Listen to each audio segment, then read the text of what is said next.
Hey guys, welcome to our review of Mashin Sentai Kiramager episode 10. Wow, nice. We're not cutting. As always, I'm your host, Stratos. Here with me today we have Cinder Blaze and Makotoa.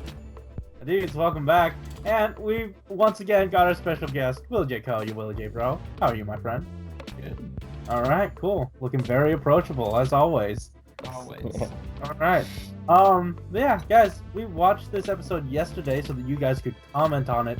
And we'll talk about it in our review today. But before that, we'll dive into our thoughts and this wonderful episode. Like, I want to say it came out of nowhere. Because, like, I was fully expecting the sort of fillery area to just sort of, like, get us to a steady hum. But we just went straight up after the card episode. Yeah.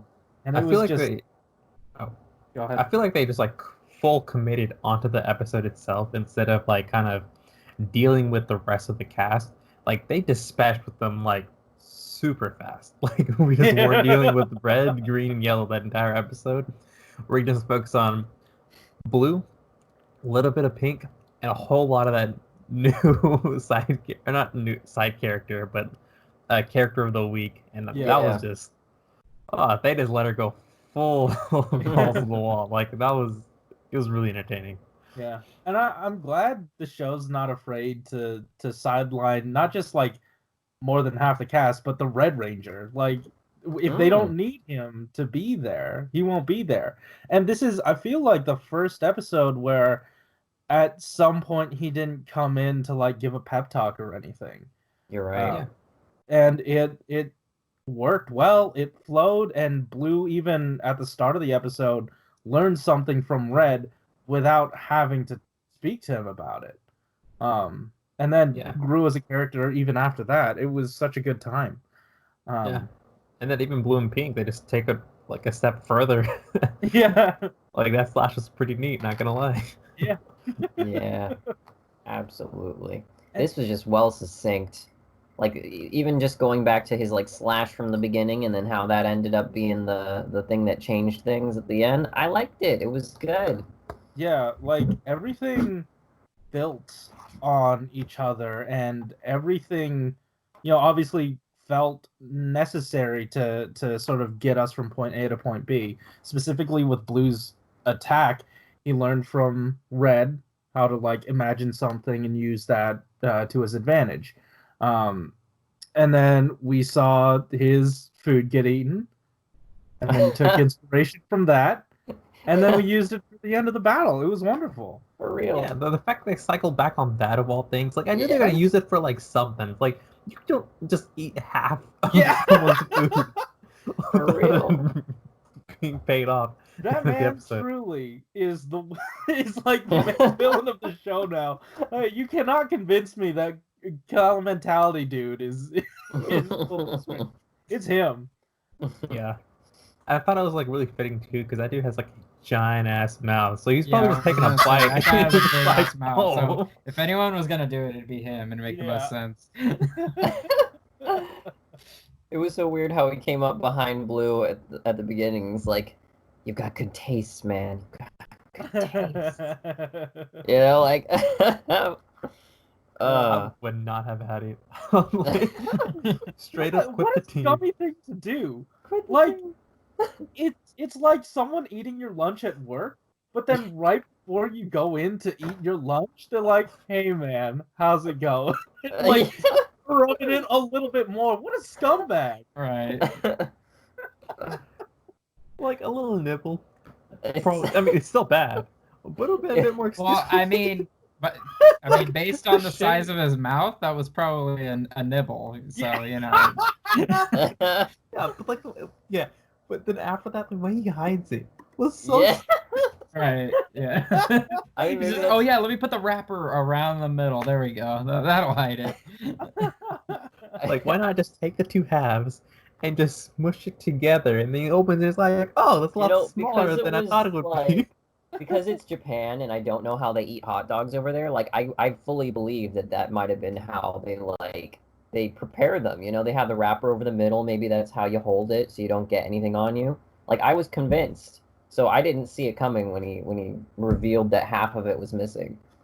I mean, I just thought I just wouldn't have thought the guy would just be like, okay, here's a hot dog. Let me Yeah. just eat it like a fucking corn on the truly, who cob. would expect an actual scumbag? Right. I hope they Now address this next pigs. week. Yeah. You see, they were like all hunky dory this week, but Speaking Oh, of man. pigs, we had a fun time with the villain this week. Yeah. are you making the connection that she called them all pigs? Okay. Yes. Yep. Okay. Gotta Yeah. gotta Yeah, grasp like- at those straws. For real. I was like, I'm pretty sure this guy's a musical note. But no, having it center around her, like pivoting or like having her be the basis of the entire episode, and to inform a lot of Blue's character and have more fun with him, it absolutely works. Like, I love how the twist was she wasn't actually brainwashed. yeah, You know, like she was Twist? doing it because it's like, oh, you don't want to go out with me? All right, let's do this. like I was on board for the crazy train, especially after the montage, and we get some of these lovely scenes and these lovely phases. But I think in some of the better episodes of Ryu Soldier, we had moments where the Minosaur was tied to someone important to them, and in this instance, someone not necessarily important, but someone who is taking up like- a lot of headspace in his brain. I was thinking the same thing too, like how the Minosaurs were attached to the people that they were like spawned off of. Like the fact that she was just writing him the entire like episode was just like it gave me a little bit of nostalgia for my soldier. It's like that's how the Minosaurs used to do it. Yeah, and Pink, while she wasn't like front and center. She was like the backbone to make, sort of like the catalyst to make sure everything worked right. Because Blue obviously wasn't going to do it on his own. Yeah, And- Blue's pretty useless. Yeah, for being their ace. I mean, she got the Best Supporting Actress award for this episode. True. Yeah. With Anne Hathaway it. With Anne. Way to go. There it is. I found it. It took a little workshopping. Let's see. I don't know. I don't think anyone here argues that this is a really good episode. Like, This was It probably might be my favorite. Yeah, I think this is one of the ones I can't say I've enjoyed a Sentai episode this much in a really long time. Because I found myself laughing at all the jokes that they were going for, and that usually never happens. A lot of times the jokes are just like, whatever. They're just kind of very big slapstick and very over the top. But I was genuinely just laughing at every single thing that was happening just because, and it all happened just because Blue couldn't convey his thoughts correctly. Couldn't just tell her, no, I don't want to go out with you. And it was funny, even like the Kirame stones are all like yelling at him. He was going, no, you don't give her hope. Just tell her you just tell her you don't want to do anything. Like you're an idiot. And it all boiled down to just being his fault. And like I don't know what it is. Like there's just been something about Blue. I don't know, because he's just been in the background and he's just been, as you can see through all these backgrounds, just reacting to everything in the background. And when I've been watching this show, I've been like, I have a feeling he's gonna be my favorite, and I don't know why yet. And this episode kind of solidified it for me, and Pink is definitely my favorite out of the girls. Wait, what are you talking about? Like, what is this competition? I mean, I kind of like Jewel. I kind of like what they got with Jewel, and Jewel's interesting in that they take what everyone typically hates, the loudmouth Red, or like the more shrill voiced, happy-go-lucky, does everything himself Red, and sort of deconstructs that and makes it like not necessarily like acceptable, but like presents it in a way where I'm on board with it. Mm-hmm. It kind of reminds me of like a fusion between Tokyo Red and Yamato from Zyuohger, like Oh, a yeah. little combination of the two of those. I can see that. Yamato was definitely the guy who went out of his way for people who were kind of problematic, like Silver in that one. Dude, Misao had a bunch of issues. Like, it got worse. There's no helping him. He That's shows why we're not up in inviting- that one movie. That's why we're not inviting him to the pancake party. That's just what what's happening. He'll show up anyway. Yeah. Yeah. Oh no, he will. Even if he doesn't get invited, he'll show Like up. that anyway. movie when he just showed up God, that out was of amazing. nowhere and no explanation. They even ask him in the movie, "Why are you here?" He's like, "It doesn't matter. Bye." But yeah, like I really like these two. I'm glad these two are paired together. Like it just works really well for me, and I just really this was a really enjoyable episode, and I wasn't expecting that after because last week was just kind of like I mean it was fine, but it was just very much kind of meh. So then when I found then we look at the preview and it's like okay, is it gonna be more of like what it was like this week? But then it went a completely different direction, and I wound up really enjoying it. Yeah, I'm glad we can have not necessarily the lows, but like the sort of in between, so that we can get these really high highs.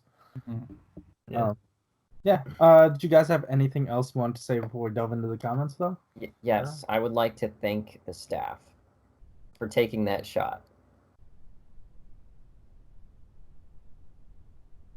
Yeah, Okay, I agree. good job, staff. You guys not remember? You took the shot. When like that one just random minion like jumps in the way Oh, Yeah. and he's okay. like, "Thank That's you, staff. I staff." thought you were talking I about had a the feeling that's staff. what it was, but I wasn't sure. I- So I was lost all the way through. I'm glad you explained the joke. It's funny now. Yeah. Guys, let's dive into your comments. And we got 71 views and 3 comments. This is very strange for one of these episodes, so thank you. Especially if you made it all the way over here to the review. No problem. Our first comment comes from Double the Unknown, who says, I love how animated Shigeru is, which is consistent with what they mentioned before about how his stern composure is mostly him acting. This may have been filler, but there are still signs of an ongoing plot, as Garza is learning more about Kira mentality and Cal mentality with each episode. Also, they gave Blue and Pink too much screen time and will now have to play reruns for at least the next 3 weeks to balance it out. That's fair. We also have Dustin Smith, who I believe is someone new, and I haven't seen them before, so welcome. Thank you for commenting. This is something I've noticed that at this point seems to have become a small staple of Super Sentai next to cross-dressing, having these episodes with these crazy straight one-off characters tied to a member of the team, and mostly always resolving the situation by having them fall in love with a Sentai member that is the same gender as them in the end. This is the 3rd time they've done an episode like this. The first time was with Tokuger, next was the Halloween special with Zyuohger, and now with Kiramager. Yeah. I'm glad that you're keeping notes, sir. Good job. I definitely remember the Zyuohger one. I mean, it's easy to count. I mean, Yeah. like when they don't do gay things for a long time, it's easy to count the times they actually do something gay. So... I don't know. I feel like Pink is like the manliest one out of the entire group. Fair. Yeah. She could probably kick Red's ass. I'd buy it. She would She's done it definitely- multiple Okay, times. who on the Yeah. team couldn't? Yeah, that's fair. That's true. Yeah. All right. Hello. Yuki Miyazaki says, Shigeru is probably my favorite Sentai Blue by far. I love how expressive the character and his not just the typical stern Blue character that we've been gotten a lot from other Sentai. Not only that, but we also gotten not only Red can do that type of power growth to make the other character actually worth their screen time, not like the usual only Red that can do this all shit, but others can do it too. Like, This all- you're really trying to power through that sentence. I'm trying, man. Overall, pretty great episode with fun one-off character to accompany this episode. No preview for the next episode because Core-chan finally show her influence now. Corona-chan.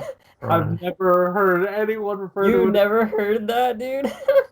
Well, No. I've shown you Corona-chan. Like, the fuck? For real. Corona-chan. Didn't you Where hear have about you Corona-chan? Alright, we'll show you later. I don't But know. yeah, I think I I'm wanna really know. glad that they didn't do the whole, like, Red giving his blessing before the Rangers do something. For That's real. true. You know, Green just straight up took the mech on her own. She did. Like, Yeah, that was it's her- surprising. She's like, dibs. Like, you I didn't beat mean, me to it. It's mine now. It makes sense since she's like the speed one. Yeah, it does. Yeah, cool. Guys, thank you for your comments. And if you missed it, if your comment was missed, once again, head over to the watch along. We explain it at the end. Make sure to get your comments in before 10 p.m. Pacific Standard Time, the day the watch along goes up. And yeah, Will, thanks once again for joining us.